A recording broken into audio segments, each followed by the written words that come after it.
Bank loan থেকে উৎসে কর কর্তন সম্পর্কে বলব।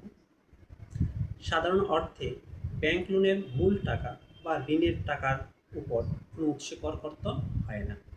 তবে ঋণের বিপরীতে যে সুদ ব্যাংক পায় সেই সুদের উপর আয়কর আইনের অধীনে উৎসে কর কর্তন করা হয়।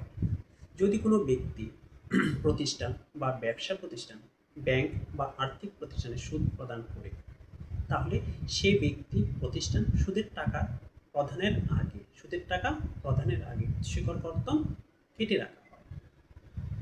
আয়কর অধ্যাদেশে ধারা আয়কর অধ্যাদেশে অনুসারে ব্যাংক বা আর্থিক প্রতিষ্ঠান ডিপোজিট এর উপর সুদের উপর কর কর্তন করা হয়। সাধারণত 10% হারে উৎসে কর কর্তন কাটা হয়। টিনদারি ব্যতীত যাদের টিন নাই তাদের ক্ষেত্রে 15% উৎসে কর কর্তন করা হয়।